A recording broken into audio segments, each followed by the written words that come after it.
brought into our attention yung Salamanca process. It was fifth.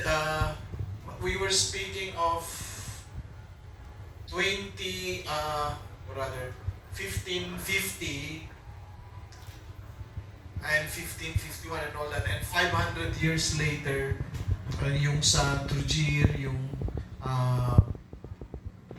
sinasabi nating general chapter ng Dominicans. That was the time when they tried to conceptualize Salamanca process. And yes, there are a lot of challenges. Unang-una nga, one of the things that would come out is, why do you call it Salamanca process when it is very Spanish? It's self-referential because Salamanca process is a Spanish university. That's where that's how the concept was coined. What happened in the Salamanca University. The one way of not really answering it directly is to realize that what was presented by the Salamanca School of Thought, the core of it was human dignity and human rights. And this would be based on natural law. And natural law and human dignity and human rights, they cut across all religious affiliations. They cut across all cultural sectors and all that, because human rights, by its very concept, does not distinguish between religions, does not distinguish between races, because human dignity is really inherent in every human person, regardless of her or his background. So in a way, that's the very core idea that is being presented by the Salamanca process. Kaya nga, as an argument against the abuses of the colonizers, the first element that they were trying to remind the colonizers that you must not abuse, you do not commit abuses against the original inhabitants, the people living there, in the first place, because all of us have human dignity regardless of what background we have. So in a way, I hope we are hoping that Salamanca process, having that core idea, would be relevant and not only acceptable, but would find its proper place regardless of any context which is not Catholic. But then again, we accept, we recognize that there are many challenges. The name alone really is not easy to justify. In fact, the Dominican order now, of course, yung mga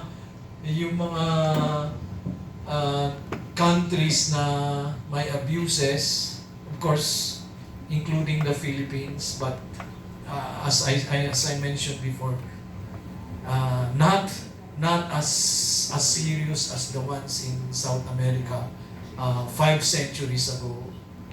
Yung sa atin nga ibang klase na lang, not as serious as. But these countries where we had the abuses before, including the Philippines, we now have Dominicans.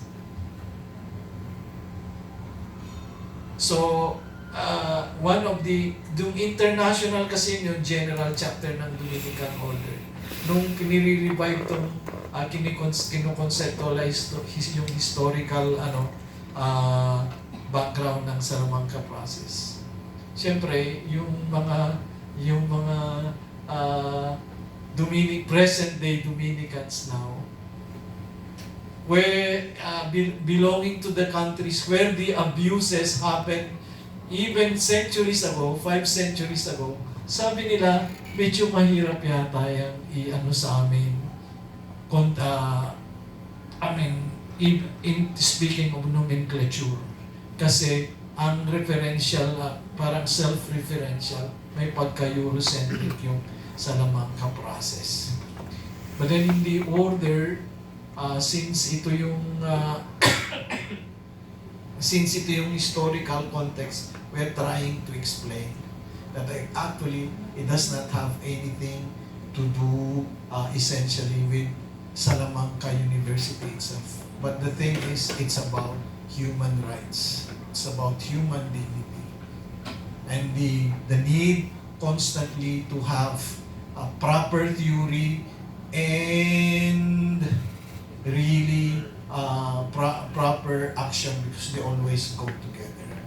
Once we have a wrong doctrine at the theoretical in the theoretical realm, then it translates to disaster.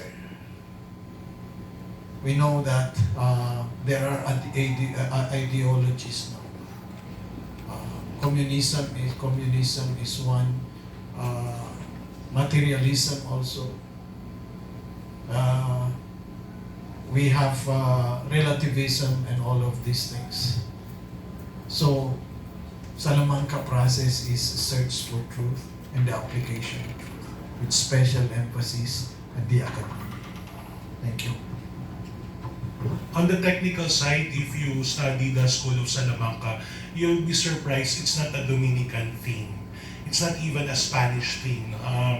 The nerve center is the University of Salamanca, but it really refers to this whole dynamic of universities and the universities producing scholars who later found their way in the colonies.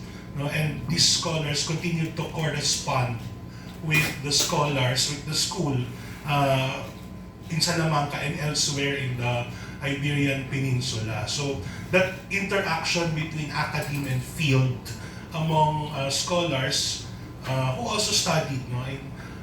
You could imagine, for example, Tomasian alumni now, diba, they're dispersed all over the industries, dispersed all over the world, but they're still corresponding with the university. No? And the university is enriched with their correspondence. At the same time, their practice of their professions is enriched by the university long after they have graduated and still after they have graduated.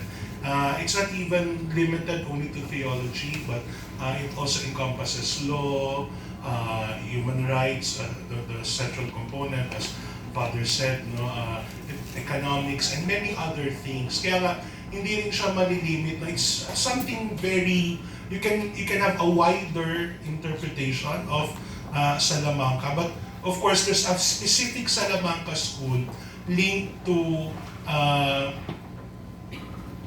Vitoria and Melchor Cano, no, na sila yung main players. But that's very Dominican, that's very theological, that's very Spanish also. But if you look at the usage of the word Salamanca School, it's much wider. Now, as to the application, medyo hindi naman nagkaroon ng application even the particular Dominican contribution, because in the United Nations, in New York, there's a bust of De Vitoria, and it says there, Father of International Law. So he is actually acknowledged by the United Nations itself, his contributions as being the foundation of international law. No, even though it's Catholic, it has been embraced as something universal to all. Ganun din, I think the Salle in Geneva, no, where you went, the main hall is called the Salle de Vitoria. So it's the Vitoria Hall, and it's named after him. No? He is acknowledged in that way. And of course, if you study world history and even Philippine history, Melchor Cano is a very big name when it comes to demarcations of rights between nations, no, even territories. So, ayun, it's not really, it's a Catholic thing, and for us Catholics, you cannot extricate it from our faith. No, I think the research of the Vittoria, it's coming from their conviction. Kaya hindi mo din masasabi na it's a neutral thing, no? But it is not exclusive in its application. No? It has a deep faith motivation, but it can be expanded in terms of its relevance and application.